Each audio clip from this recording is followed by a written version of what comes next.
the Odyssey is such an epic story. It's one of the oldest stories ever told, that we thought it would be a great story to tell on the Yorkshire coast.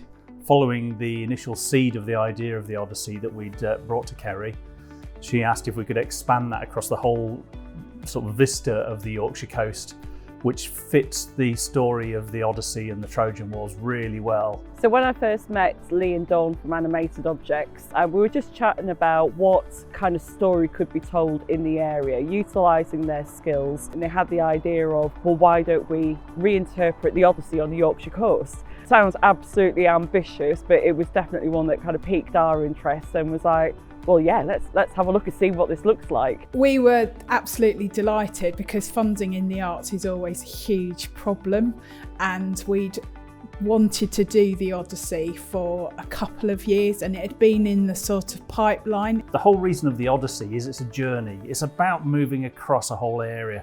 I see it as an absolute celebration of what's here and about connecting people, different groups, organisations in ways that only the Yorkshire coast can. What we want to do is that when it gets to the bit beyond the Trojan horse, where Odysseus is taking this huge journey home, each stopping point on this journey is going to be a different live destination. We have such fantastic talent here already. And to know that it doesn't matter what type of background you're from, that you're able to participate and really contribute to it. So we've been working here for the last week and a half developing the Survivor puppet, she's a 5 metre tall puppet. She is displaced. She is a survivor of the war of Troy. She begins floating in the water. She's then kind of rescued by our team. She's brought up onto the beach where she recovers, and around that recovery we create a giant artwork. Across the course of the morning she's given shelter, and then in the early afternoon she will stand with the aid of a telehandler crane, which is how we're building her at the moment, and she will be presented with a a giant blanket that's been created by people sewing at home up and down the coast over the last few months.